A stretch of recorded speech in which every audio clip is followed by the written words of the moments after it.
I spent a long 2 solid years with a perpetual fear of losing myself, going insane, or losing something inherent to me. And this was a psychosis that made me believe that either I was going to go to hell or that I was going to die, and that things around me were going to kill me. And this fear is basically the fear of non-existence. And what we can often come to, in fact, I would suggest that in most cases we'll come to this realization that we are fearing losing something essential to us. So when we fear losing something essential to us, we fear losing ourself, whatever that self may be. We fear losing our sense of individuality. And the thing to see is that unless we face the potential of losing our individuality, we will not overcome losing the fear of losing our sense of self. Because our sense of self doesn't come from being an individual. So we think that having a sense of self equates to being an individual and having an individual experience. And we fear losing that. We fear that if I die or if I get enlightened, I'm going to float off into an abyss of eternal bliss. And we fear losing the sense of experience and individuality. We don't want to be one with the whole type of thing. But you're already one with the whole. So whatever you're currently experiencing is already the thing that you will be experiencing when you're experiencing freedom and when you're experiencing truth.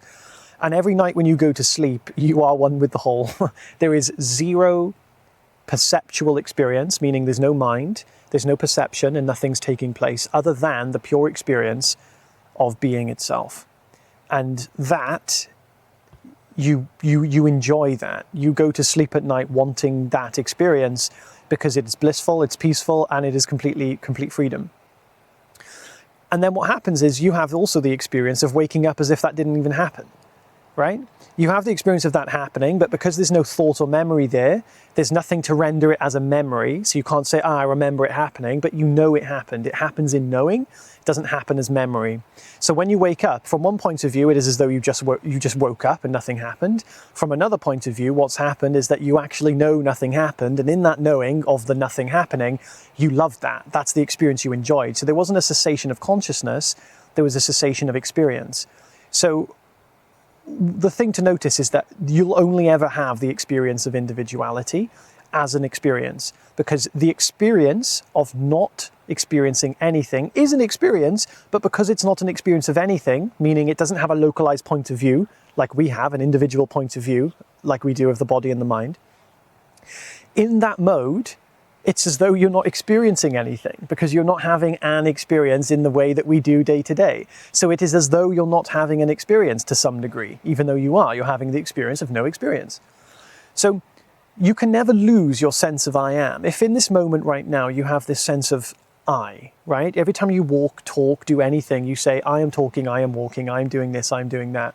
You never lose that sense of self. That sense of I is reality itself. Every time that you've had a dream, every time you've gone to sleep, every time that you have experienced being 2 years old, 5 years old, 10 years old, 6 years old, 87 years old, you will have had the experience of being yourself, whatever that self may be. You might have experienced yourself as a different character, as a different gender in a dream or in some kind of experience. But you will never lose your sense of self. You'll never lose your sense of I. This is the one continuity that you can never lose. You cannot actually lose your sense of self because the sense of self is independent of the body and the mind. It's actually independent of individuality. So individuality can appear to contain our sense of self, but individuality does not contain our sense of self. So the good news is, you'll never experience the loss of your individuality anyway. And the second good news is you'll never lose your sense of self. So the process is to realize and to be grounded in this deep-rooted sense of being. Being is the ground of the universe. It's just absolute. It's pure reality. And that is what you are. When you know yourself as I, before you qualify it with what you think you are, I am a body, I am a mind, I am walking, I am talking, the actual sense of I, think about it, what are you actually referring to in that moment? You're referring to something that is present that you are. Now, you're not the body and you're not the mind, so the thing you're referring to is what? It's being. It's whatever that which is alive.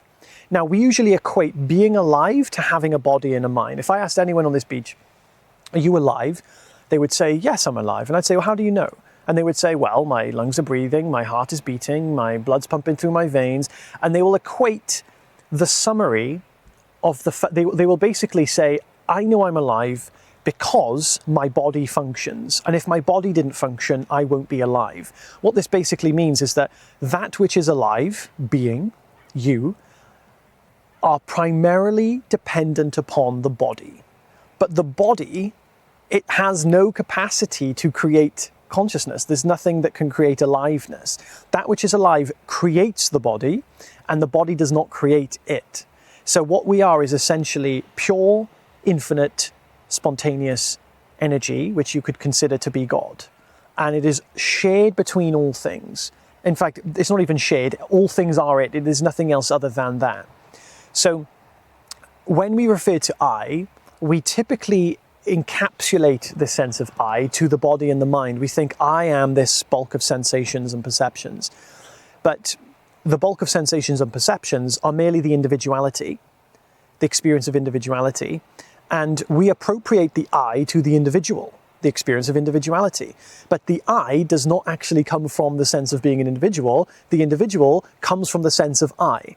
So once we see this, we can remove this belief that we are fundamentally an individual experience and realize we are fundamentally the experience of being, the experience of I, that pure experience of I that doesn't actually have a size, shape, form, color, or dimension. You cannot touch it, feel it, twist it, bop it. It's completely zero dimensional. So you cannot contain that. You cannot contain pure consciousness. Pure consciousness can't come from a body. The body is physical. It's a combination of sensations and perceptions. Sensations and perceptions don't create consciousness. You see? You can't draw blood out of rocks. You know, you can't turn on the TV to pour a glass of water. Something in the same dimension cannot create something from another dimension. It doesn't make any sense. How is that? It honestly, it blows my mind every day that this is ever a possibility to be convinced by. You cannot create something zero-dimensional out of something dimensional. How can a dimensional thing that is essentially limited create something unlimited, such as a zero-dimensional formless consciousness? It's not possible. So that which is consciousness itself, emulates the experience of thought and perception, and that's what the body is. Combination of thought and perception. You don't have a physical body, you have a body made of sensations. If you were to close your eyes without introducing a field of sight, right, which is a faulty field, by the way, you would only experience your body as a sensation. And that's the only evidence you have of having a body. Now, without going into too much detail, the premise of this is that you are sticking close to your direct experience and not making any assumptions. So what we're doing is realizing that the body is contained by that which is alive. That which is alive is not contained by the body. You and your sense of I am, your sense of being, is alive. It is aliveness, the thing that is alive, right? That essence of life that you have inside you, that you know you have, that you can never lose. It just doesn't go. There's no way you can lose that. Just track this in your experience. You've never not experienced it, and every time you dream, you experience being a different thing, and you're never the same. I experienced being like a gorilla jumping through a jungle, and all I knew was I am. I had the same sense of I am that I'm experiencing now. The same sense of I am that you know yourself to be when you feel like I am. When this guy thinks I am, when we all think I am, we refer to I, it's the same I that we're referring to. It's period. You can't lose that. No mistaking it. So this sense of, so the path would be to ground yourself in that sense of being, which is the same as I being the same thing. Ground yourself in it. Instead of getting swept away in intermittent thoughts, feelings, and perceptions of the world, ground yourself in being. Because being is the ground of your experience. It's the only thing that is consistent in your experience. So why would you devote your attention to anything else? Think about it. If everything else is changing, coming, and going, Why would you give your attention and focus to something other than the only thing that you actually have consistently in your experience? Because your body changes, your sensations change, your perception changes, your attitude changes, your thoughts change, your family changes, your friends change, everything around you changes. Why would you commit your attention and devotion to something that consistently changes instead of the one thing that has always been there, has always been there, will always be there, and is there right now? It doesn't make any sense, right? So my suggestion to really transcend and overcome this fear of losing your sense of self is to actually start experiencing your sense of self more often than you experience anything else, right? So get really accustomed to it. That's the place to start. Not to think, what theory can I come up with? What technique can I do?